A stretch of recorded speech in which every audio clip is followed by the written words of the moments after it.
La entrevista del Telematutino 11, gente importante, y a tratar temas importantes, nos acompaña el licenciado Miguel Collado Di Franco.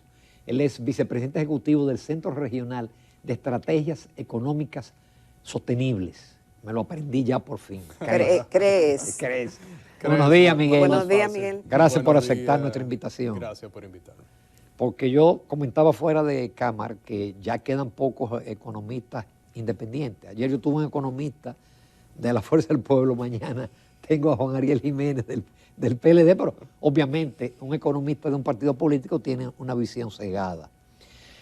Te comentaba también que ustedes están publicando semanalmente un resumen con cuadros sumamente interesantes.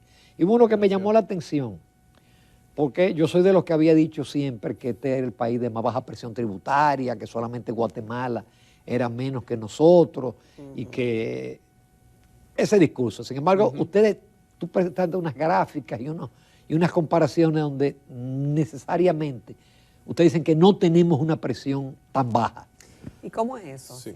Mire, lo que pasa es que hay que ser cuidadosos cuando se hacen comparaciones de la presión tributaria, que no es más, para quien no lo sepa, la relación de los ingresos tributarios sobre el Producto Interno Bruto.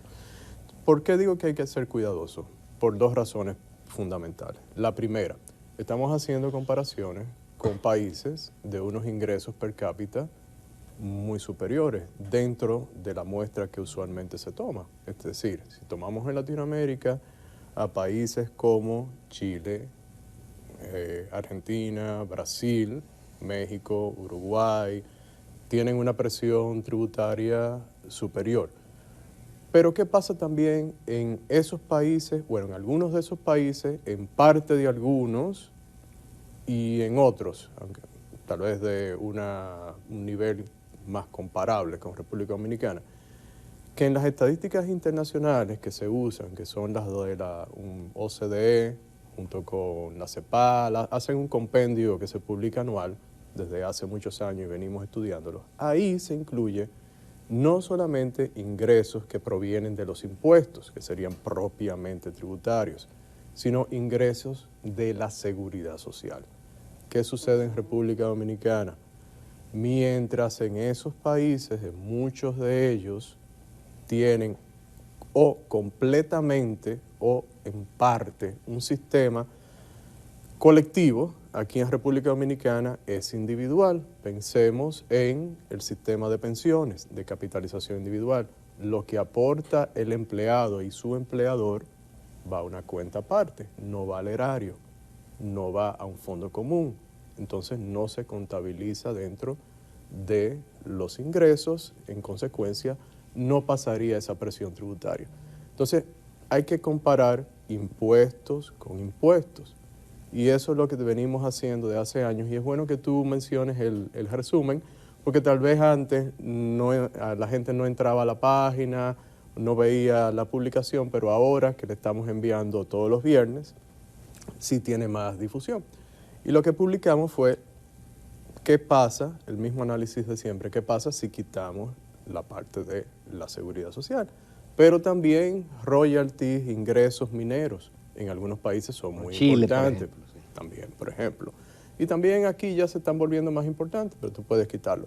En esta ocasión nos concentramos en este año en el análisis tomando en consideración solamente la parte de la seguridad social. Cuando tú quitas eso, pues si te comparas con los países de Centroamérica, la presión tributaria de nosotros es muy similar. Pero cuando ves el análisis de lo que es propiamente impuesto, te das cuenta de que en el promedio de la región, el 82% de los ingresos provienen de impuestos. El resto es seguridad social, en el análisis de este año, y mineros. En República Dominicana es 99.6%. Ay, Dios. ¿Eso es bueno o es malo? Si tú estás comparando presión tributaria, es bueno que lo hagas así. No es bueno ni es malo, es simplemente ser objetivo, que si estamos comparando ingresos tributarios en comparación con los demás países y como proporción del Producto Interno Bruto, pues debemos hacerlo.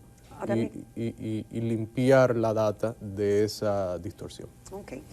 Miguel, pero yo tengo décadas escuchando, justamente desde Andy Daguare, que comenzó a hablar de ese tema hace años, el tema de la presión tributaria, de la importancia que tenía para nosotros hacer ese aumento, luego los parches o las reformas que hemos tenido para aumentar esa presión. Y hemos visto los argumentos del propio gobierno y de otros economistas que dicen, bueno, pero es que no tenemos que definir el modelo de país que queremos, cuánto nos va a costar eso y qué tenemos que hacer para obtener eso. Y siempre se nos había dicho de que nuestra presión tributaria no daba para cometer con las ambiciosas y las necesidades que teníamos como país. Entonces, esto que tú dices, de cierta forma, es una novedad, porque se hacía casi imperioso de que cuando se argumenta el tema de una reforma fiscal, obviamente que el móvil principal es obtener más ingresos para justamente dar respuesta a todos los compromisos que tiene el país. Y ustedes tienen propuestas de reforma fiscal. Y entonces, ¿a tenemos quién propuestas le de creemos y en qué punto estamos ahora mismo? Vamos a ver qué es lo que pasa con el tema de la presión tributaria o el tema de cobrarles impuestos a los ciudadanos. Sí. Bueno, si tú te enfocas por ahí, primero, ¿con qué objetivo? Tú me decías, bueno, cubrir las ambiciosas necesidades, usar la palabra ambiciosa. Sí. Habría que ver qué tan realista es el gasto.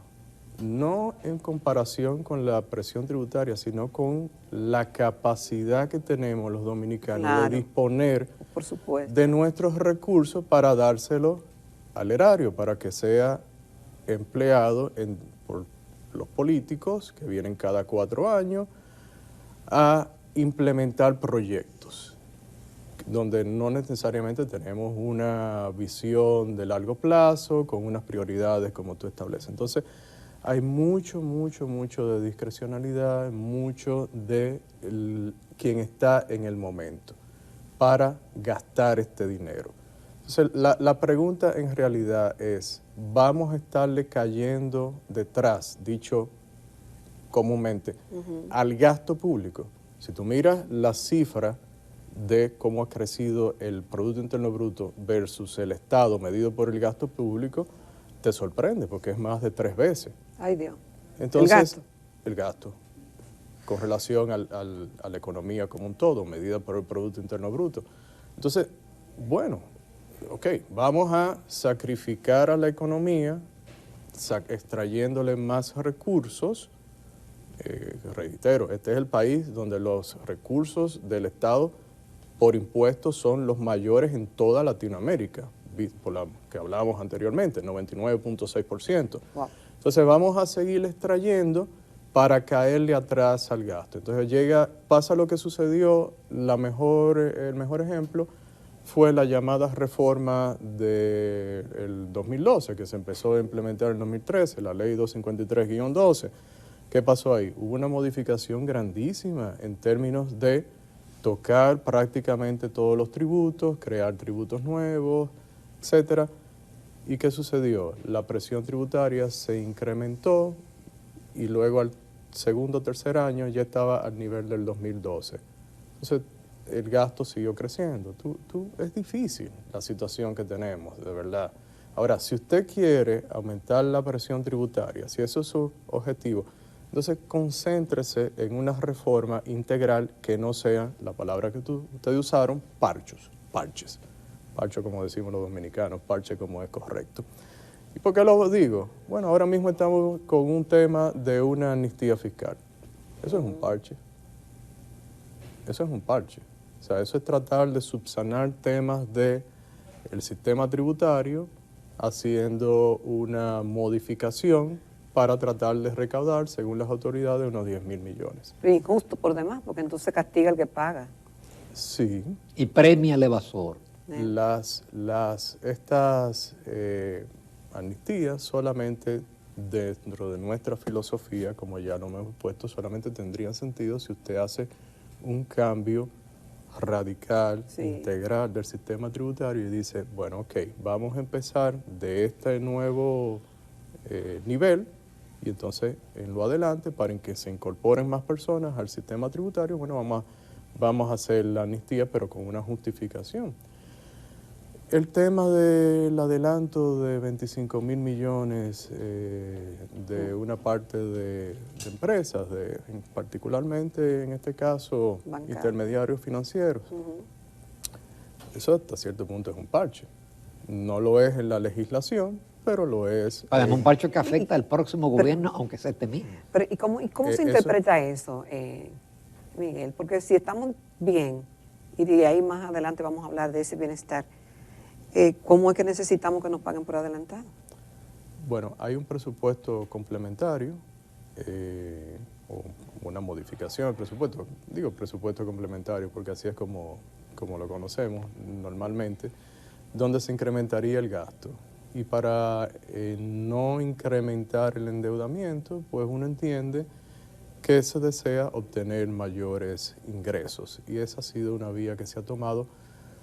Primero sí, es un pasivo que usted tiene ahí contra futuras recaudaciones impositivas, aunque no lo llame como una deuda. Un informe reciente de un banco internacional lo llamó, podría calificarse de una deuda contingente. Por lo menos uno dice que es un pasivo que usted tiene, va a tener en sus libros. Pero por otro punto de vista, que no lo he visto en el análisis, estamos en una situación en que se quiere estimular la economía por medio de política monetaria, por medio de la misma política fiscal. Pero usted está extrayendo 25 mil millones de pesos de fondos prestables del sistema, potencialmente, o sea que pudieron haber ayudado a bajarle el tipo de interés en la Que el economía. año que viene te va a faltar. Sí. Porque Durante más- 4 años. Durante 4 años lo van a estar pagando, pero el punto que quiero traer a la mesa es que extraes del sistema financiero 25 mil millones que tenían la potencialidad de ser fondos prestables para parte del mismo convertirse en crédito. En un momento ahora de que la economía está creciendo poco, en parte por la necesidad que hubo de cambiar la política monetaria y hacerla más restrictiva. Entonces, por ahí, no solamente la parte fiscal que debemos ver, sino la parte del resto de la economía por la parte monetaria, en este caso. ¿Ustedes tienen alguna proyección de crecimiento para este año? En realidad, los realistas para nosotros sería un crecimiento entre 2 y 3%.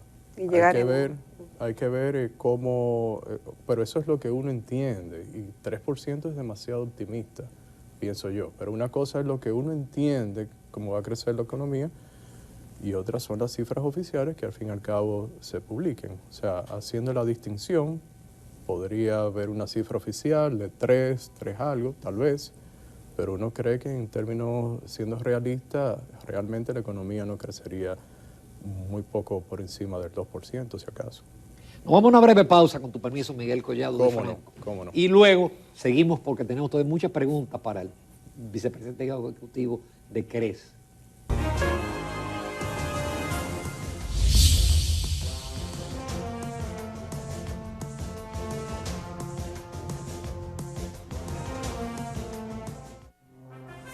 Continuamos esta mañana en Telematutino 11 conversando con el licenciado Miguel Collado Di Franco, quien es vicepresidente ejecutivo del Centro Regional de Estrategias Económicas Sostenibles, CRES. Miguel, muchas informaciones contrastantes, como que dependiendo de quién te dé el dato, mira la cosa de una forma diferente, lo cual hace que el auditorio, para conformarse una idea, si no es experto en la materia, pues tenga ante sí un reto y muchas dificultades. Y me refiero específicamente al bienestar o malestar económico, a la bonanza dominicana con relación a otros países del área, si estamos bien o si no estamos bien. Si miramos el crecimiento que hemos tenido hasta junio, julio, diríamos, bueno, pero tú hablabas ahorita que sería muy optimista un crecimiento sobre un 3%. Se había pronosticado primero un 5, 4, 3, no sé, pero 1 punto y algo. Unos dicen que, bueno, las calificaciones de Moody, de la mejora de calificación del país, nos habla de lo robusta y de lo quizá buena que está la economía. También veo los empresarios, CONEP, hablando de lo satisfecho que está con el manejo económico y cómo se está desenvolviendo el país. Y por otro lado también vemos que el Banco Central publica el dato de la formidable inversión extranjera que hemos tenido hasta el mes de julio. Y quizás cerraremos el 2023 con un récord en esa materia. Pero otros advierten que no, que si nos vemos como estamos, que con el año pasado estamos muy diferentes y muy mal. ¿Cuál es realmente la visión de CREES de lo que es la realidad económica dominicana actualmente? La realidad económica coyuntural es de un bajo crecimiento, 1.2% el último dato ofrecido por las autoridades. El tema en República Dominicana, como tú empezaste el comentario sobre el bienestar, es algo que se viene acumulando desde hace mucho tiempo. ¿Y a qué me refiero con esto que se viene acumulando desde hace mucho tiempo? Nos hemos acostumbrado a manejar el status quo, a ser un poco, o tal vez un poquito más que decir un poco, a veces en exceso conformistas con lo que pasa. Vemos algunas cifras que las encontramos positivas, sí, remesas, por ejemplo. Pero un país no se desarrolla porque hayamos exportado involuntariamente capital humano a otros países y por su ambiente económico diferente al nuestro, porque en algún momento hicieron reformas o permitieron que las características de la economía permitieran la prosperidad por medio del emprendimiento, pues hace que esa gente que no prosperaban aquí se van fuera, prosperan y pueden enviarle a sus familiares relacionados dinero. La inversión extranjera directa hay que tomarla con pinza, hay que ver cómo ha aumentado con relación al Producto Interno Bruto, prácticamente está a los mismos niveles, o sea, en términos relativos. Es lógico que en un momento de inflación a nivel mundial, pues obviamente en términos nominales te incrementa la inversión extranjera. Pero si tú lo miras como proporción del Producto Interno Bruto, es muy poca la variación y hay una parte de esa inversión que es reinversión, es decir, de las empresas internacionales que están radicadas en República Dominicana, es decir, que se registra como algo que reinvierten de sus ganancias, no que viene capital nuevo. Pero el punto está principal en lo que decía con relación al ambiente de negocio, al costo de hacer negocios y de vivir en República Dominicana. Son elementos importantísimos que precisamente hacen que mucha gente migre, que no tengamos los niveles de emprendimiento necesarios y que esa inversión que tenemos, tanto local como extranjera, no esté concentrada en agregar más valor que se sentiría más en los ingresos de la gente. Si usted tiene una economía donde puede, en el largo plazo, tener inversiones que sepan que va a haber estabilidad, que los costos son más bajos que en otros países, vienen aquí, pues van a crear, reitero, bienes de mayor valor agregado. No es turismo, no son zonas francas tradicionales que nos van a sacar del estado en el que nos encontramos. Bueno, eso lo dice un informe del Banco Mundial que dice que el modelo de crecimiento dominicano se está agotando y recomiendan una serie de cosas que ustedes en uno de los resúmenes plantean el tema, por ejemplo, del costo de hacer negocio o de las dificultades de hacer negocio en la República Dominicana. Correcto. Si tú te fijas en dentro del informe hay un diagnóstico muy bueno tienen las variables que le preguntaron, encuestaron a emprendedores de cuáles son las dificultades principales que encuentran para hacer negocios en el país. Más del 25% contestó que era precisamente el costo tributario. Esa fue la principal variable de todas. Vino luego la competencia que le hacen informales. Está también entre los primeros 5 el costo de cumplir con las obligaciones tributarias. O sea, ahí tenemos 2 variables relacionadas con la tributaria, pero vuelvo para atrás, la informalidad también, porque hay un incentivo grande a ser informal en República Dominicana, porque cuando tú entras a la formalidad, el costo que tienes que asumir y en parte es por el sistema tributario que tenemos, porque imagínate, un emprendedor, ¿qué es lo que quiere un emprendedor? Lo que sabe un emprendedor es tratar de llevarle bienes y servicios a los consumidores que esto valoran. Eso es lo suyo. No estar cumpliendo con obligaciones tributarias y no tener que estar separando una parte para el anticipo, que pagar el INTEBIS anticipado, que cumplir con las planillas. Esa no es la idea y está entre los 5 temas principales. El otro es la electricidad y el otro es el tema de formación educativa.